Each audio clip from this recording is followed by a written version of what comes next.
82-year-old woman comes to the physician due to sadness, anxiety, tearfulness, insomnia, and weight loss. Okay. She lies awake at night worrying and has no longer any interest in her usual hobby of playing bridge or grandchildren. All right, so she's depressed. She's lost 15 pounds over the past 2 months, so probably from not eating. And physical exam, including lab results, show they're normal. Okay. So this is just a question of, do you know an antidepressant, an appropriate antidepressant to start? I don't think there's really a good way to explain this other than like you want to avoid tricyclic antidepressants in elderly patients because of Beer's criteria. It's not good for them. There's like a list of like 15-20 meds that we do not give to people over like the age of 80. Bupropion is definitely out because low when you're at risk for weight loss. Wellbutrin also increases your seizure or decreases your seizure threshold, so you don't want to do that. Olanzapine, not really going to do anything for depressive symptoms, so for somebody that I'm diagnosing with this, I'm going to start Remeron on them. Also helps you eat more, also helps you gain weight. And there we go. 28-year-old woman comes to the office for consultation. She has a history of recurrent genital herpes, but no symptoms at present. She has 3 or 4 symptomatic episodes a year, but she has no other STIs, no other medical problems, takes no other medications. She has a new male sexual partner who is HSV seronegative. So she has a partner who does not have HSV, and she wants to decrease the risk of transmitting HSV to her partner.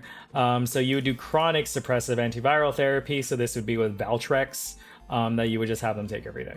There's not another answer for this, right? It's like HIV, right? Like non-detectable means non-transmissible, right? So not just doing condoms, not just treating the outbreaks when it happens, but just giving them, the treatment like indefinitely. Right, 30-year-old woman with ulcerative colitis with nonzalamine. Okay, so she is inflamed. Hospitalized for nausea, abdominal pain, diarrhea. She's had 8 to 10 bloody bowel movements every day for the past week with associated tenesmus, anorexia, and a 4.4 pound weight loss. So she is in a flare. No travel, antibiotic use, eating anything unusual. She does not use tobacco, alcohol, or illicit drugs. Temperature is 98.6, blood pressure is 110/70, pulse is 92, and respirations are 16. Examination shows a mildly distended abdomen. There is mild diffuse tenderness, but there's no involuntary guarding or rebound tenderness. Bowel sounds are present in all 4 quadrants. Stool is positive for occult blood. Okay, so I mean, she's obviously in a flare. They're probably going to ask us about management. I don't see any super big red flags here. Abdominal chest radiographs are unremarkable with no free air, no dilatation, so she's not impacted, she's not perforated. C. diff is negative, stool culture is sent. What is the most following appropriate next step for the management of this patient? So do you want to start them on infliximab? Do you want to do the colonoscopy now? Do you want to get a CT scan? Do you want to do antibiotics, or do you want to do glucocorticoids? So she is very much clearly in a flare, and I would like to treat the flare with steroids. Like, I'm not going to do antibiotics. CT scan, there's no reason to, because her x-ray is fine and she's stable. Colonoscopy, I mean, I don't know when her last colonoscopy was, but she's also like actively having 8 to 10 bloody bowel movements a day. And I'm not going to start infliximab now, because usually you also have to get their TB status beforehand. Okay, good. It's a flare. It's a flare. When you have somebody in a flare, you give them the steroids. and then you give them the TNF inhibitor after if they don't respond. Also, you need to make sure that they don't have TB, because putting them on a TNF inhibitor can reveal underlying granulomatous disease. She would like to stop suffering ASAP. Exactly. I would like the patient to stop suffering ASAP. I do not want to put them in the donut of truth. 65-year-old woman with a history of COPD is brought to the ICU after being intubated in the ED for severe respiratory distress. Intubation is difficult to perform and required 2 attempts. Okay, she has 3 exacerbations in the past 2 years that required hospitalizations, but has never been intubated before. Her medical problems include rheumatoid arthritis, hypertension, moderate obesity, and a TIA 3 years ago. She smoked 1 pack of cigarettes for the past 40 years. Okay, so she's got a lot going on. So she's definitely, this is a COPD exacerbation. She was in respiratory distress, super acidotic, intubated to protect, and it required 2 attempts. She's never been intubated before, but she's had multiple exacerbations over the past 3 years. And she's got a bunch of other things going on. Examination reveals diffuse, scattered wheezes and decreased aeration throughout the lungs. She started on high-dose methylpred, bronchodilator inhalers, and antibiotics. And she got neuromuscular blockade with pancuronium for 1 day due to severe agitation and patient ventilator desynchrony.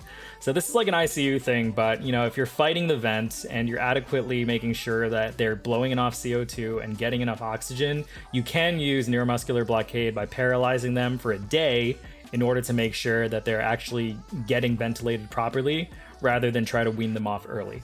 Like, smoked 1 pack per day for the past 40 years, even though you already know you have chronic pulmonary disease, even though you already know that you had 3 exacerbations in the past 2 years, ma'am, please. Which of the following is the most likely cause for okay, yeah, obviously.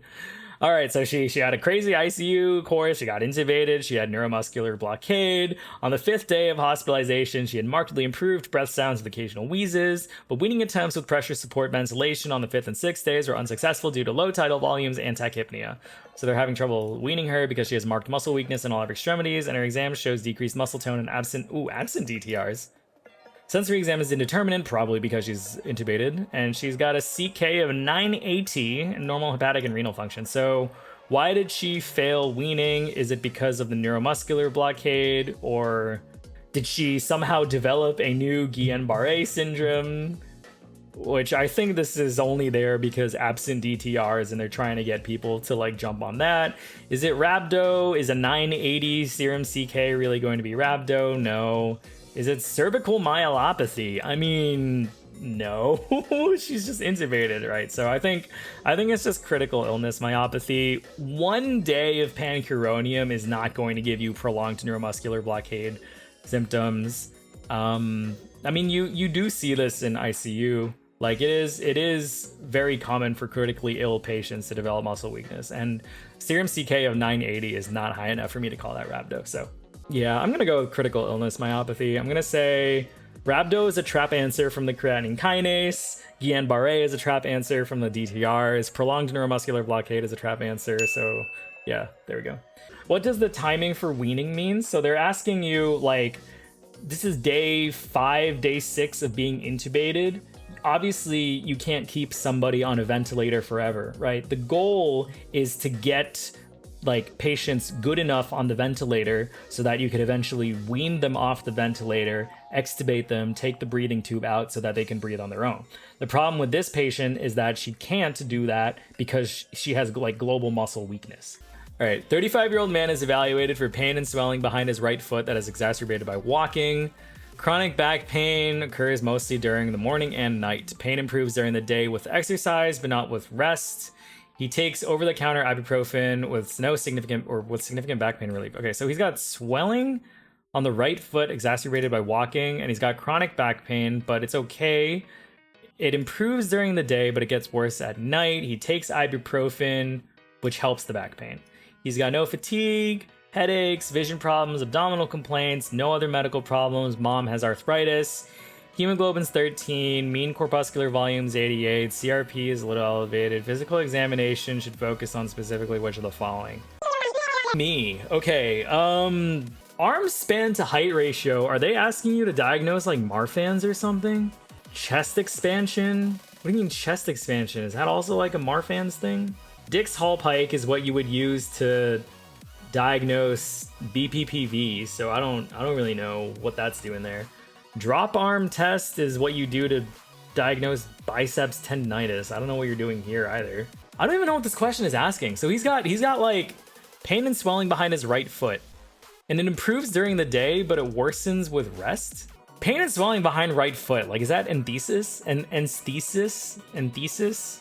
And he takes, and it gets worse with rest, but it's fine with exercise and when he's on his feet. Like, what the f is this, dude? I don't even know. Is it ankylosing spondy? Is it chest expansion?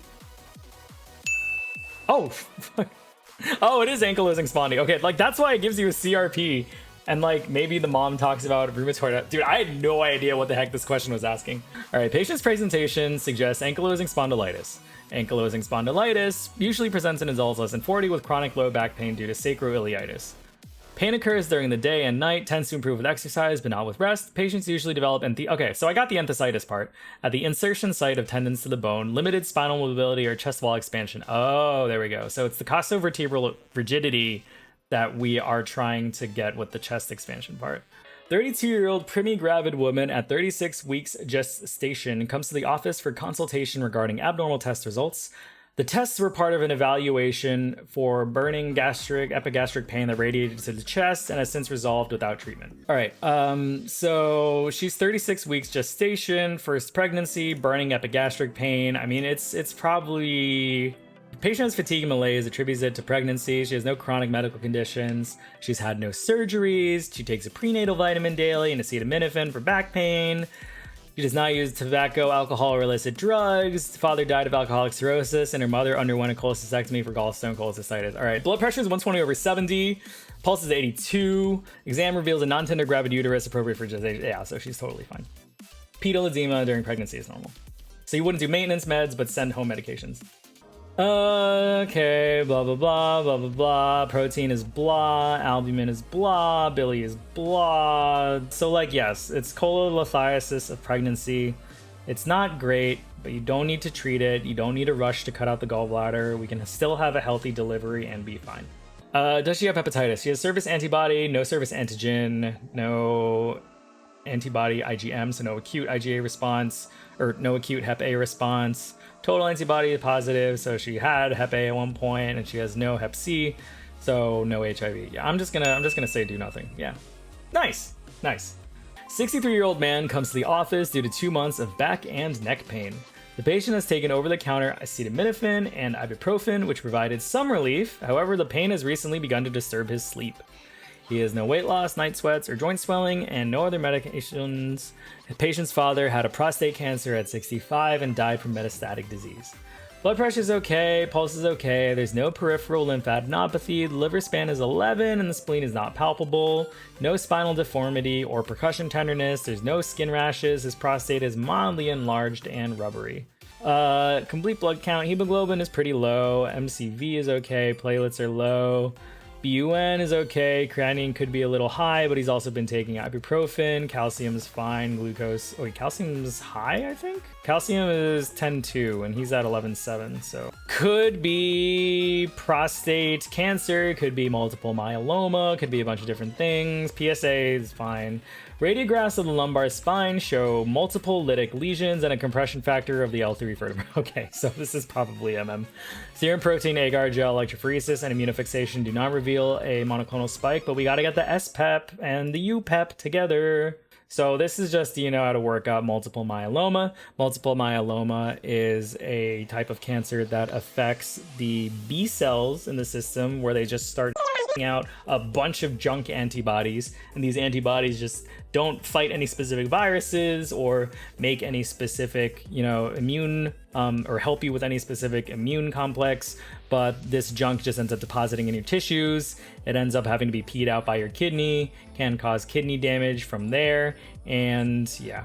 Even though that the serum protein didn't show a monoclonal spike, I think it's like if you only make multiple myeloma for if you only make light chains or something, like they're all not going to show up on serum protein electrophoresis. So you also have to do the urine one because that's how you see the ones that are light and heavy chains, but don't quote me on that one. Okay, I got that part. 20% of patients generate only light chains rather than full immunoglobulin. Light chains rarely increase total serum protein level, and they're not as easily detected on S-PEP. Some of these patients have hypogammaglobulinemia, so you also have to do the U-PEP to get the light chains. There we go. Guys, I really don't want to read this question. This is just like such a sleep polysomnography.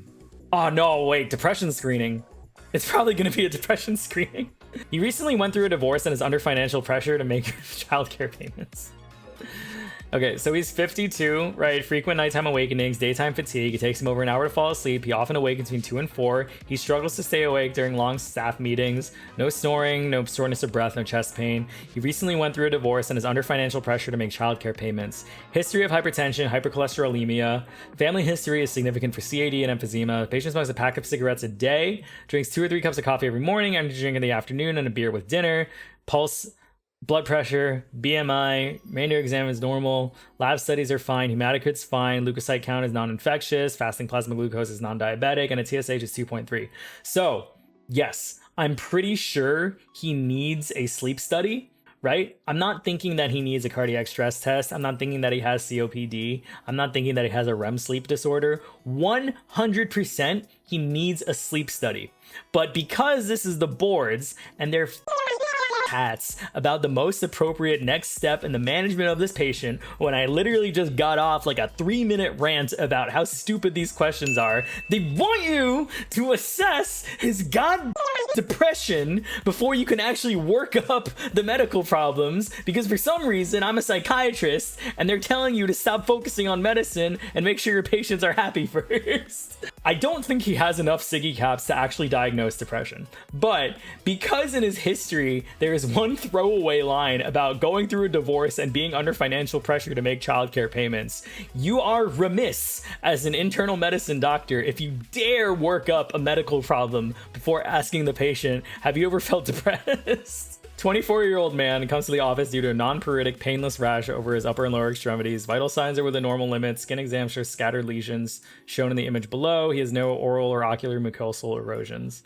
Further elaboration of medical history in this patient is more likely to reveal which of the following. Okay, so this is really stupid, but I think it's not Lyme disease because target lesions do not appear in multiple groups like this and like the border around them. I don't know if it's going to be recurrent painful perioral blisters or proceeding dysuria and purulent urethral discharge. It's A or C. No! Damn, this question was hard. This is 30%, this is 27%. Okay, definitely not B, because I knew it wasn't going to be actually. Dude, what the herpes simplex? I was so close, dude. I was sitting in the right area. The diagnosis of erythema multiforme is based on clinical features. Skin biopsy can be helpful. The diagnosis is uncertain, but it's symptomatic. Although HSV infection is the most common cause of EM, antiviral therapy does not shorten disease duration. However, continuous prophylactic antiviral therapy is recommended for HSV-induced or idiopathic EM with frequent or severe recurrences. That was super split. That was a hard one. Well, it wasn't even like hard. It's not like the question was long. It's just like, do people even like know what this is? All right, 60-year-old man is brought to the office due to difficulty walking. He reports being weak and describes occasional brief episodes of intense back pain. Ooh. Brief episodes of intense back pain. Review of systems is negative for constitutional, pulmonary, cardiac, genitourinary, or other neurologic symptoms, including memory concerns. He has no known medical problems except for a remote history of treated pulmonary tuberculosis. He recently emigrated from China to the United States to live with his daughter after his wife died. Lung exam is normal. Cardiac auscultation reveals an early diastolic murmur in the aortic area. Abdomen is soft and non-tender. Rectal exam shows an unremarkable prostate and normal rectal tone. Motor strength is normal. Bilateral lower extremity reflexes are diminished, and vibration and position sensation are decreased, and gait is steady and broad-based. Okay, so why are we constantly on the STI train? I mean, I'm concerned about syphilis here. So his daughter says that he is afraid of doctors and has not been evaluated in many years, and he's 60. I'm kind of worried about tertiary syphilis in this case. Syphilis does go into your posterior column of your spinal cord and kind of gives you those B12 deficiency symptoms. So diminished reflexes, vibration, proprioception, that's kind of subacute combined degeneration picture. So his B12 is normal. They had to give you that because I was also thinking B12, right? So this plus this and not following up with doctors. And the back pain is probably more from syphilis than it is going to be from the actual, like a B12 deficiency or whatever he has. No, it's lupus, not syphilis. Boo! It's never lupus.